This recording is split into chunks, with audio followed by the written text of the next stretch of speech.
Hey guys, Leonix here. Week 1, day 1, Team Liquid versus TDK. Team Liquid comes victorious, and I'm joined by Quas, the top laner for TL. But before we get into any game stuff, I want to know, give me your review of your trip to Hawaii, because I love the Rebirth episode, even though that you weren't in it as much.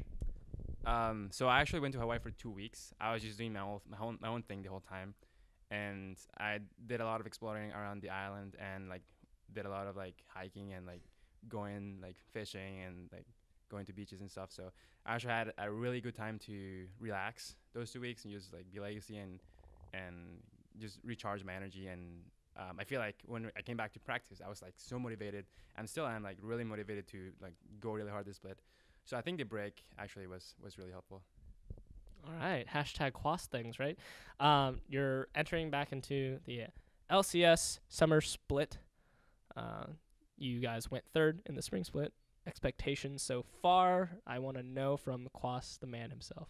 So our expectations are, at least mine, are top two, very likely, and I think we have a high chance of making it, of being first this split. We've always struggled against bottom tier teams, so I mean we were 1-0 against the bottom tier team now, so I guess that's good news.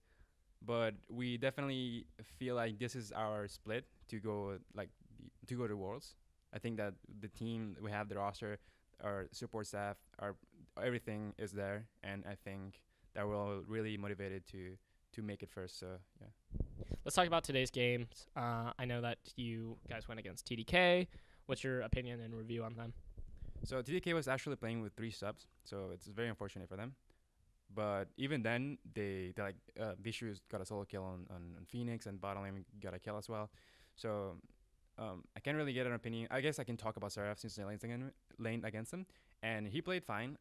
I think he's pretty similar to level to when he was before in LCS.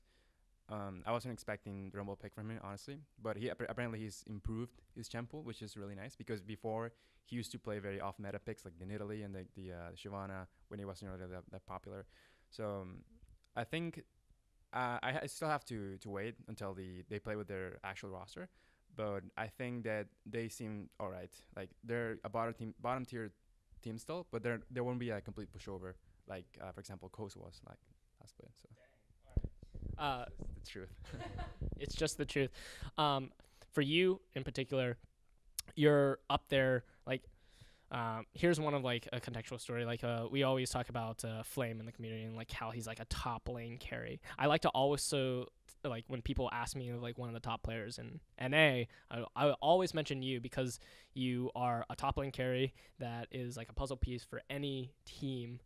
Where do you get that from? I want to know what is your mentality of going into a game, performing in a team atmosphere, because it feels like you check off the ideal top laner for any team. I think my playstyle is just very safe, calculated, and not very high risk, high reward kind of thing. So I just go for really small leads. If for example in lane, I go for very calculated small leads, blocking this CS here, going for this play here, warding this spot. So it's very slow and steady kind of playstyle. So I think that's my biggest strength, that I won't throw a game. So I'm slowly going for good plays instead of just going for a play I'm not too sure about. So I would say that that's the reason why I can pick up some random kills and get really strong some games, because I'm always trying to make the right decisions, or the decisions that won't could hurt us the most. So. Safe. Okay, so now that Cinderhulk got nerfed and Smite TP is not a thing, and you play a killer Hecarim, where do you think the meta is going for the top lane in specific? So I actually think even though it got nerfed, it's still decently viable. But it's an option, depending on some team comps and stuff. But I think the meta is still reigned by the OPs like Rumble, Gnar, Maokai, Hecarim, and I think those are the champs that are gonna stay. Maybe we'll see some Rise next week, because he actually got buffed.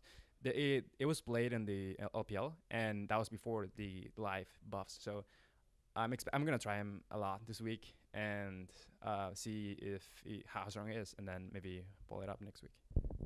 In before all the solo queuers are starting to play Rise because of this interview, right? All right, do you have any shout outs, plugins? Yeah, shout out to all my sponsors. They're right here. You guys can see them. That's why we have them. Yeah, deflexing, because I forget to name them, so here they are. And thanks to all the fans who supported us. And yeah. All right. If you want more coverage just like this, be sure to check out SK Gaming on YouTube. Like, comment, subscribe. Other than that, thank you, Quas. Till next time.